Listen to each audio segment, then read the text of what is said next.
The rattlesnake's fangs sank deep into Cordelia. Fairweather's ankle, just as she reached for the last wild blackberry on the bush. Her scream pierced the Montana afternoon air, sending birds exploding from nearby cottonwoods. She stumbled backward, her basket of berries scattering across the rocky ground as the serpent slithered away into the brush. Pain shot up her leg like liquid fire, and she knew everyone in Whiskey Creek knew that rattlesnake bites this far from town meant death. Her vision already beginning to blur. She pressed her back against an oak tree and tried to remember her prayers. That's when she heard the thundering hooves. Caspian, Rourke's black stallion, cleared the creek in one mighty leap, landing hard on the bank where Cordelia sat, gasping.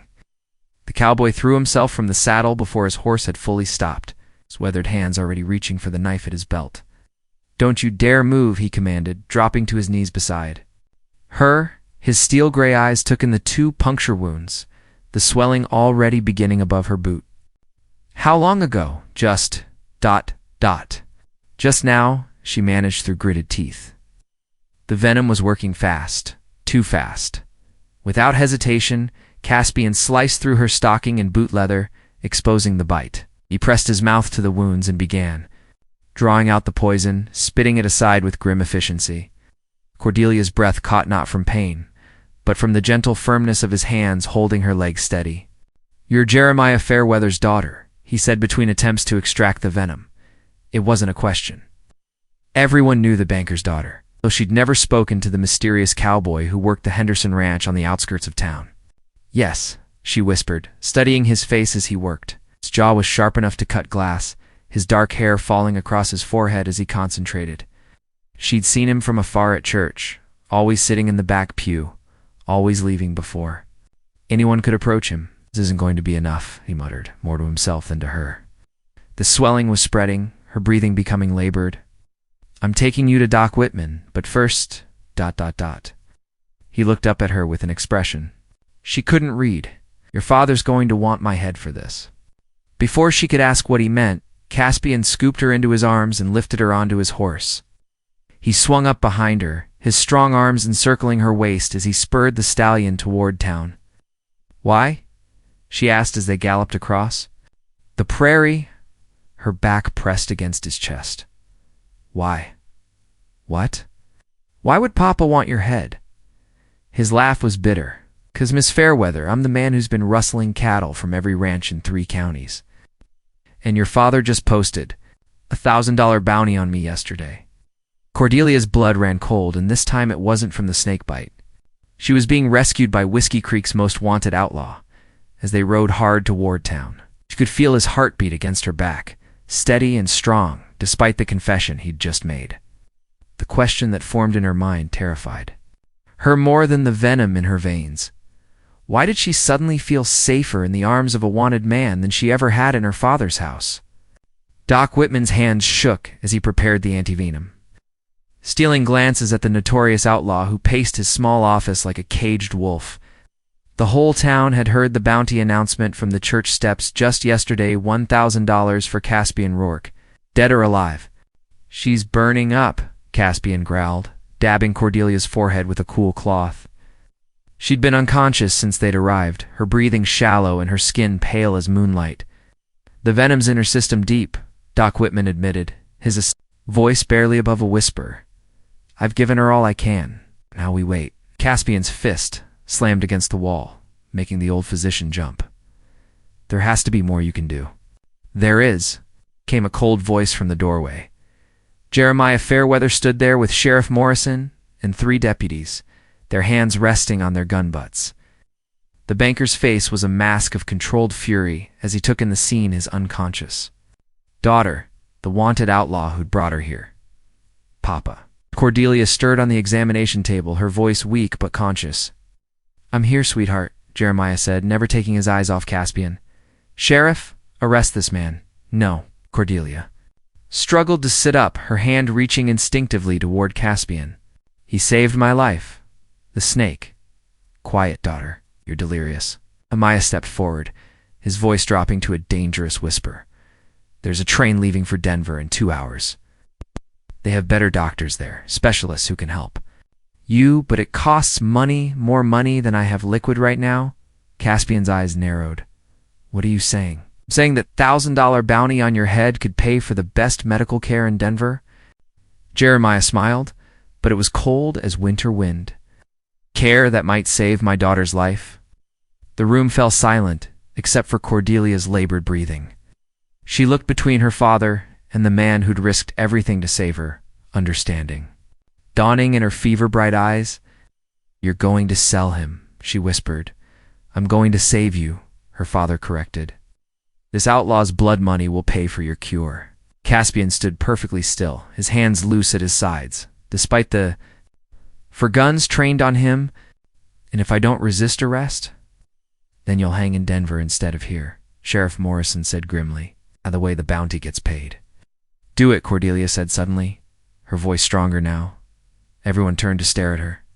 "Papa, take the money, save someone else." "Cordelia," I said, "do it." She struggled to stand, Doc Whitman rushing to steady her. "But I have a condition." Jeremiah frowned. "You're in no position to make conditions. Actually, I am." She looked directly at Caspian, her green eyes blazing with determination.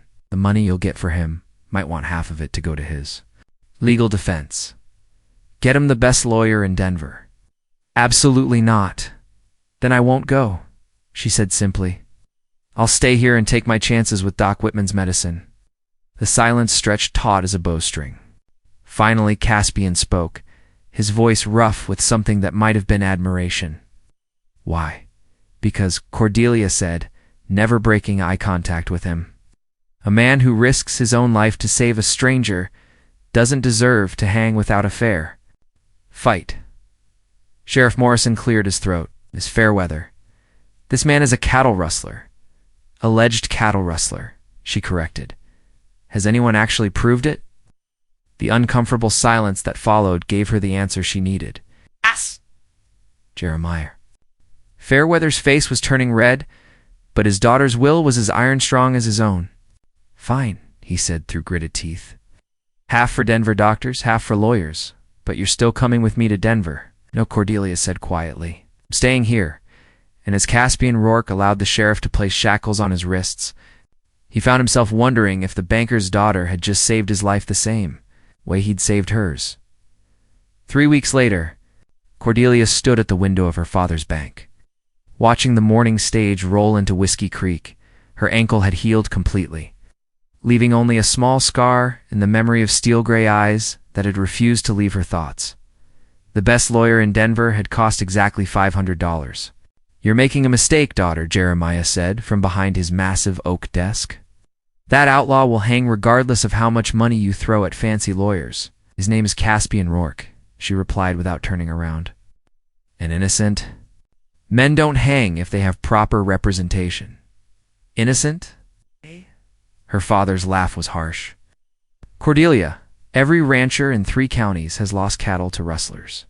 Who else could it be?" Before she could answer, the bank's door chimed. Cordelia turned to see a woman she didn't recognize, tall, elegant, with silver-streaked hair and clothes that spoke of Denver money. Behind her walked a younger man in an expensive suit, carrying a leather briefcase. "Mr. Fairweather?" The woman's voice carried the authority of someone accustomed to being obeyed. "I'm Victoria Ashworth, attorney at law. This is my associate, Marcus Vale. We represent Mr. Caspian Rourke." Jeremiah stood slowly, his face carefully neutral. "I wasn't expecting you." "No, I imagine you weren't." Victoria's smile was sharp as a blade. "We need to speak with your daughter. It seems she's been funding our investigation into the cattle rustling in this area." Cordelia's heart hammered against her ribs. "Investigation?" Marcus opened his briefcase and withdrew a thick folder. "Miss Fairweather, your money has been well spent. We've uncovered evidence that will not only exonerate Mr. Rourke, but also expose the real rustlers." "That's impossible," Jeremiah said. But his voice had lost its certainty. Victoria placed several photographs on the desk. "These were taken by a private investigator we hired. They show cattle being moved under cover of darkness, but not by Mr. Rourke." Cordelia leaned forward, studying the grainy images. Even in the poor light, she could make out men on horseback driving cattle through narrow canyon passes. She recognized from her berry-picking expeditions. "Who?" she whispered. "3 of Sheriff Morrison's own deputies," Marcus said grimly, led by his son, Deputy Tom Morrison. "They've been using their badges to access ranch properties after dark, then driving the stolen cattle to a hidden canyon, where they rebrand them before selling to buyers in Colorado." The room spun around Cordelia. "But the evidence against Caspian planted," Victoria said. "A few stolen cattle driven onto Henderson Ranch property where Mr. Rourke works. Convenient witness statements from the very men who were stealing the cattle in the first place." Jeremiah sank into his chair, his face pale. "Morrison's son? But Tom's been courting half the girls in town. He's supposed to marry the preacher's daughter next month." "Not anymore," Marcus replied. "Sheriff Morrison has been arrested as well, for conspiracy and obstruction of justice. The territorial marshal took them all into custody yesterday." Cordelia's knees went weak with relief, but Victoria wasn't finished. "There's more, Miss Fairweather. Mr. Rourke has been released, but he's asked us to deliver a message." The lawyer's expression softened slightly. "He wants to know if you'd be willing to see him." "See him?" Cordelia's voice was barely a whisper. "He's outside," Marcus said gently. "He's been waiting for 3 hours." Through the bank's front window, Cordelia could see a familiar figure leaning against the hitching post, still wearing the same weathered clothes, still carrying himself with that quiet confidence that had made her feel so safe in his arms. "Papa," she said, not taking her eyes off Caspian. "I need to speak with him." "Cordelia, think about what you're doing." "I am thinking," she replied firmly. "For the first time in my life, I'm thinking about what I want, instead of what everyone expects." As she walked toward the door, Victoria called after her. "Miss Fairweather, there's one more thing. The territorial government is offering a reward for exposing the corruption in Sheriff Morrison's office. $5,000. Cordelia paused with her hand on the door handle. $5,000. It belongs to you and Mr. Rourke equally. After all, it was your money that funded the investigation that broke the case wide open.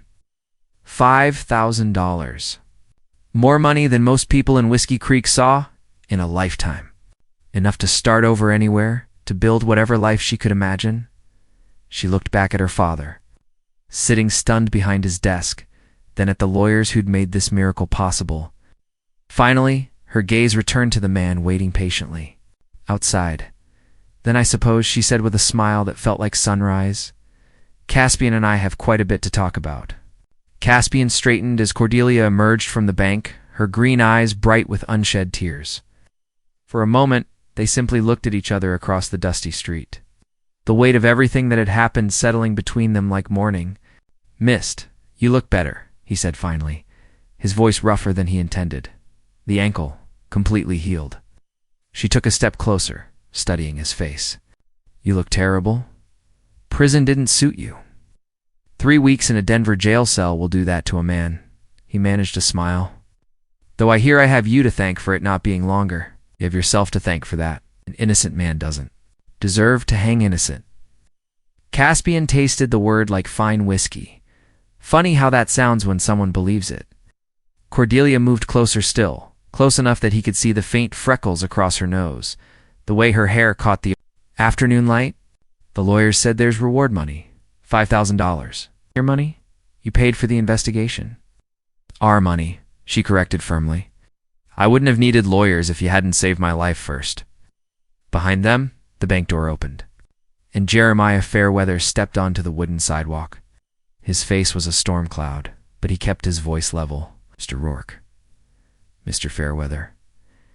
Caspian touched the brim of his hat. "I want to thank you for allowing the lawyers too, don't." "Thank me," Jeremiah cut him off. "Thank my stubborn daughter. She's got more of her mother's spirit than is good for her." Cordelia flushed. "Papa, no, let me finish." The banker stepped closer, his eyes never leaving Caspian's face. "You saved her life. That counts for something. In my book, even if everything else about this situation sits wrong with me, I understand your concerns, do you?" Jeremiah's voice dropped dangerously low. "Do you understand that my daughter is the most valuable thing in my world? She's Been raised for better things than life with a drifting cowboy? Papa, that's enough. Cordelia stepped between them, her chin raised defiantly, but Caspian gently moved her aside. No, he's right to be concerned. He met the older man's gaze steadily. I've got nothing to offer, but hard work and an honest name, finally cleared. Thanks to your daughter. I've been thinking about that for 3 weeks in a jail cell. And what conclusions did you reach? Jeremiah asked. That a man needs to be worthy of the woman who believes in him. Caspian reached into his shirt pocket and withdrew a folded piece of paper. This is a deed to 160 acres of good grazing land up in the valley. Bought it yesterday. With my half of the reward money. Cordelia's breath caught. You bought land? Going to build a house? Start a ranch? His eyes found hers again. If I can find someone willing to share it with me. The silence stretched between them while the entire town seemed to hold its breath.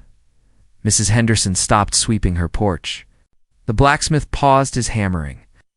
Even the children playing in the street grew quiet. Caspian, Cordelia whispered, her heart hammering so hard she was sure everyone could hear it. I know it's not much, he continued, his confidence wavering. Slightly. I know your father's right about you deserving better. But Cordelia, these past 3 weeks, thinking I might never see you again, it made me realize that saving your life wasn't enough. I want to spend the rest of mine making sure you never regret letting me. You're asking her to marry you? Jeremiah's voice was strained. I'm asking her to give me the chance to prove I'm worth marrying, Caspian replied. If she'll have me. Cordelia looked at her father, seeing the pain in his eyes, the fear of losing her. Then she looked at Caspian. This man who'd risked everything for a stranger and was now laying his heart bare on a dusty street in front of half the town. Papa, she said gently, taking her father's hand. Mama fell in love with you when you were just a clerk with big dreams and empty pockets. You built everything you have with hard work and determination. Jeremiah's eyes softened. At the mention of his late wife, that was different how? She challenged. Because you wore a suit instead of spurs? She turned to Caspian, her decision clear in her eyes. 160 acres, good grass, plenty of water. There's a creek running right through the middle of it, and you want to build a house? Already ordered the lumber. Should arrive next week. Cordelia smiled, and it was like watching the sun rise. Then I suppose you'd better build it big enough for 2. As Caspian swept her into his arms, spinning her around while she laughed with pure joy. Jeremiah Fairweather found himself remembering. Another young woman with spirit and fire. How she'd chosen love over security 25 years ago. Maybe, he thought as he watched his daughter's face shine with happiness. Some things were more valuable than money after all. The wedding took place 6 weeks later in the little white church on Main Street, with what seemed like half of Montana territory in attendance. Word had spread far beyond Whiskey Creek about the outlaw who'd been proven innocent and the banker's daughter who'd saved his life with her faith in justice. Cordelia stood before the mirror in the church's back room, adjusting the simple white dress she'd sewn herself. It wasn't the elaborate gown she'd dreamed of as a child. But as she smoothed the clean lines and touched the pearl buttons her mother had worn on her own wedding day, she couldn't imagine wanting anything different. You're radiant, dear, said Mrs. Henderson, who'd appointed herself as unofficial wedding coordinator. That young man of yours has been pacing outside like a caged mountain lion. He's nervous, Cordelia said, trying to calm her own fluttering. Hard he should be, came her father's voice from the doorway. Jeremiah stepped into the room, handsome in his best black suit, his expression softer than she'd seen in weeks. May I have a moment alone with my daughter? Mrs. Henderson bustled. Out, closing the door behind her. Father and daughter looked at each other for a long moment. 21 years of love and protection and gentle guidance hanging in the air between them. You look like your mother, Jeremiah said finally, his voice thick with emotion. Pa, let me say this while I can. He moved closer, taking her hands in his. I've been wrong about Caspian. Not about his lack of money or status. Those things are facts. But I've been wrong about what makes a man worthy of my daughter. Tears pricked Cordelia's eyes. What changed your mind? Yesterday, when he came to ask formally for your hand. Do you know what he did? Jeremiah's smile was rueful. he offered. To sign over his half of the reward money to me as your dowry? $5,000, everything he had in the world to prove he wasn't marrying you for financial gain. Oh, Cordelia's breath caught. They'd never discussed the money, though she'd assumed they'd use it together to build their new life. Told him to keep it, of course, but Cordelia, a man who's willing to give up everything for love, that's the kind of man your mother would have approved of. And you? Do you approve? Jeremiah was quiet for a long moment, studying her face. Do you love him more than I knew was possible? What? And he makes you happy? Papa, when I'm with him, I feel like I can do anything, want to be anything. He doesn't see the banker's daughter who's supposed to marry well and have tea parties. He sees ... me. Then yes, her father said simply, I approve, though I reserve the right to terrify him periodically to keep him on his toes. Cordelia laughed, through her tears, and hugged him tightly. I love you, Papa. I love you too, sweetheart. Now, shall we go make an honest man of that cowboy? The church was packed beyond capacity, with people standing in the aisles and spilling out onto the front steps. As Cordelia walked down the aisle on her father's arm, she saw faces she'd known all her life, the shopkeepers and ranchers, the schoolteacher and the new sheriff who'd been appointed after Morrison's arrest. But her eyes found Caspian immediately. Standing at the altar in a new black suit that emphasized his broad shoulders and made his gray eyes even more striking. His expression when he saw her was something she'd treasure forever, wonder and love and gratitude all mixed together. Dearly beloved, Reverend Phillips began, his voice carrying clearly through the packed church. We are gathered here today to witness the union of Caspian Rourke and Cordelia Fairweather. As they spoke their vows, Cordelia found herself thinking about the strange path that had brought them to this moment. A snake bite that should have killed her, an outlaw who'd risked his freedom to save a stranger. A father's love that had ultimately trumped his fears. And her own stubborn faith that some things, justice, truth, love, were worth fighting for. You may kiss your bride, Reverend Phillips announced with a broad smile. Caspian's kiss was gentle but thorough, and when they broke apart, the church erupted in cheers and applause. As rice showered down on them and well-wishers pressed close with congratulations, Cordelia caught sight of a familiar figure near the back of the church. Victoria Ashworth. The lawyer who'd saved Caspian's life stood with tears in her eyes and a satisfied smile on her face. She nodded once at Cordelia acknowledgement. Between two women who understood that sometimes the best victories were the ones fought for love. Outside the church, as Caspian lifted his new wife onto the wagon that would take them to their new home, Cordelia looked back at the crowd of people who'd become their community. These were good people, she realized. People who'd welcomed an outsider once his innocence was proven. People who'd celebrate love even when it didn't follow conventional paths. Ready, Mrs. Rourke? Caspian asked, his voice warm with affection and promise. Mrs. Rourke, the name sent. A thrill through her that had nothing to do with the autumn wind. Ready, she said, settling against his side as he guided the horses toward the valley and their future. Their new home sat in a meadow where Willow Creek curved around a stand of aspen trees, their leaves just beginning to turn gold with the approaching autumn. It wasn't large just for rooms and a wide front porch, but it was solid and clean, and theirs. It's perfect. Cordelia breathed as Caspian carried her across the threshold. A tradition that seemed wonderfully silly and romantic all at once. Wait until you see the kitchen, he said, setting her down gently. I had them put in that big window so you can see the mountains while you work. She moved through the rooms slowly, taking in every detail. The stone fireplace he'd built himself. During the long evenings, when he should have been resting. The bookshelves he'd installed in what he called her room, a small study where she could read and write. To her heart's content. The bedroom with its simple wooden furniture and the quilt Mrs. Henderson had given them as a wedding gift. Caspian, she said finally, turning to find him watching her anxiously from the doorway. How did you know? Know what? How to make it feel like home before I'd even seen it. The smile was soft and a little shy. I listened to you talk about what you wanted. That day when you were recovering from the snake bite, you mentioned loving the sound of running water and wanting to see mountains from your kitchen window. You said your favorite time of day was evening, when the light turned everything golden. Looked around again with new eyes, seeing how he'd positioned the house to catch the best light. How the porch faced west, toward the spectacular sunsets over the mountain peaks. You were planning this even then. I was hoping, he corrected. Hoping you might give a reformed outlaw a chance to prove himself worthy of you. Reformed outlaw? She moved closer, slipping her arms around his waist. You were never really an outlaw at all. No, but I was angry. Bitter about a lot of things that didn't matter in the end. His hands settled on her waist, thumbs tracing. Gentle circles through the fabric of her dress. You changed that? You made me want to be better than I thought I could be? That first month of marriage passed like a dream.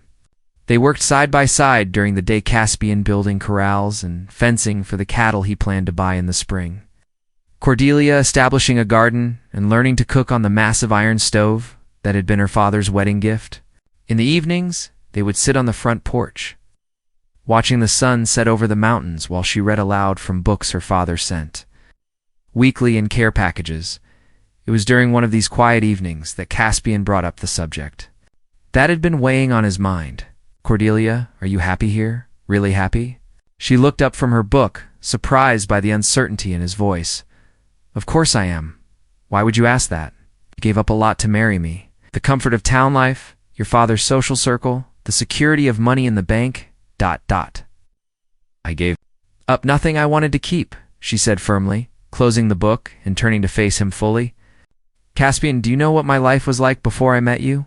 Comfortable, I imagine. Secure. Boring, she corrected. Suffocating. Every day exactly like the last. Every choice made for me by well-meaning people who thought they knew what was best. She reached for his hand. You didn't take me away from anything, love. You gave me freedom. Freedom to live in isolation 20 miles from the nearest neighbor. Freedom to choose my own path. To wake up every morning next to a man who sees me as his equal, not as property or his responsibility. She smiled, squeezing his fingers. Freedom to love without reservation and know that love is returned the same way. That night, as they lay in bed listening to the creek whisper outside their window, Caspian pulled her close and whispered against her hair, I never dreamed I could be this happy. Even when you were innocent, you lived like a guilty man, she observed softly. Always alone, always moving, never letting anyone close enough to really know you. I was afraid, he admitted. Afraid that if people really knew me, they'd find something worth condemning, and now I wake up every morning next to a woman who chose me with her eyes wide open, knowing my worst and believing in my best. He pressed a kiss to her temple. Now I'm not afraid of anything, but life, as they would soon learn, had ways of testing even the strongest love. The first real test came in the form of a letter, delivered by a grim-faced rider on a November afternoon when the first snow was beginning to dust the mountain peaks. Cordelia recognized her father's handwriting immediately. The formal script and heavy paper suggested urgent business rather than a casual note. Bad news? Caspian asked, studying her face as she read. Papa wants us to come to town immediately. There's been a development in the Morrison case. She looked up, worry clouding her green eyes. Apparently, Tom Morrison has escaped from the territorial prison. He's been seen in the area. Caspian's expression darkened.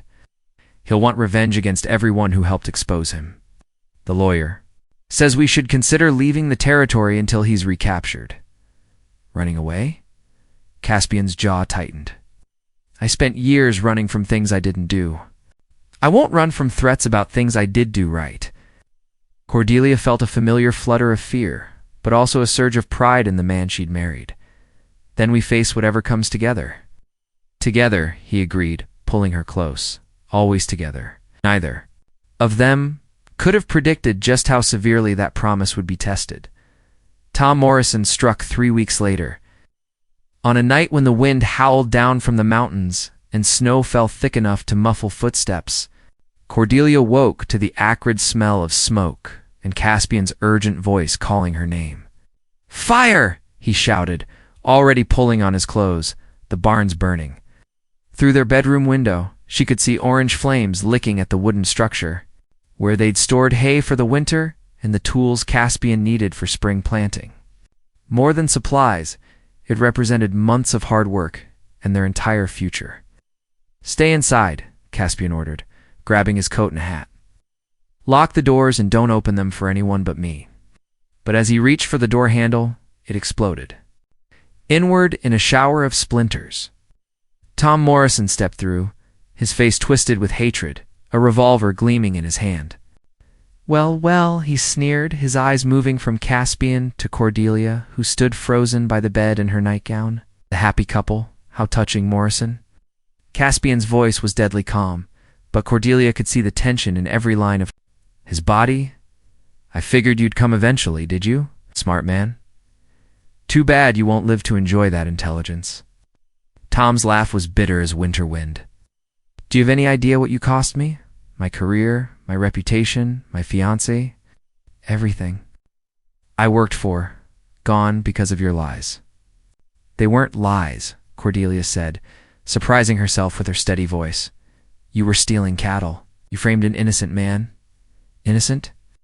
Tom's attention snapped to her, and she saw madness flickering in his eyes. "This drifting cowboy, he's nothing, less than nothing. In youth a precious banker's daughter, you chose him over decent men who could have given you everything." "He gave me everything that mattered," she replied quietly. Tom's face contorted with rage. "I'm going to kill him, you know? Right here, right now, while you watch. And then this place, your precious little love nesties, going to burn to the ground with both of you in it."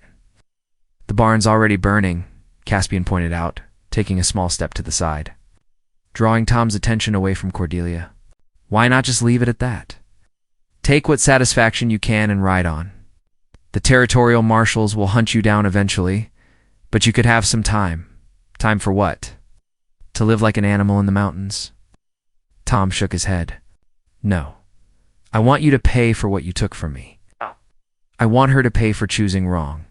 In the distance, Cordelia could hear something that made her heart leap with hope, the thunder of approaching hooves. Multiple riders coming fast.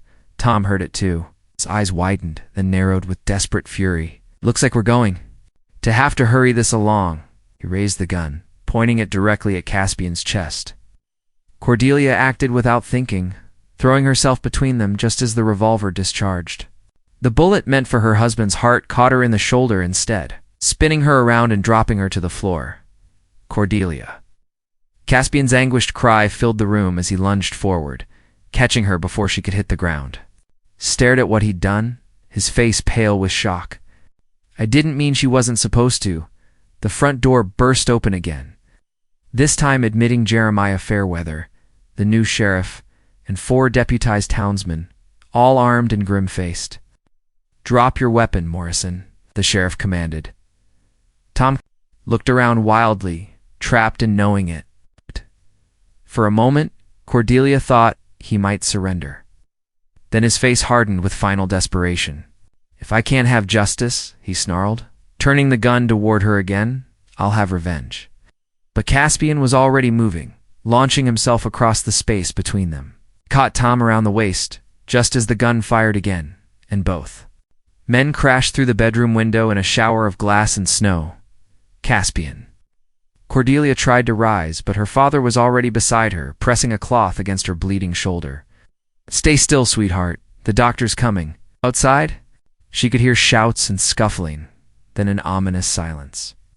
Her heart hammered against her ribs until she heard the blessed sound of Caspian's voice calling that he was all right. He appeared in the broken window a moment later, blood streaming from a cut on his forehead but very much alive. Morrison's. Unconscious but breathing. He'll live to stand trial. The next few hours passed in a blur of medical attention,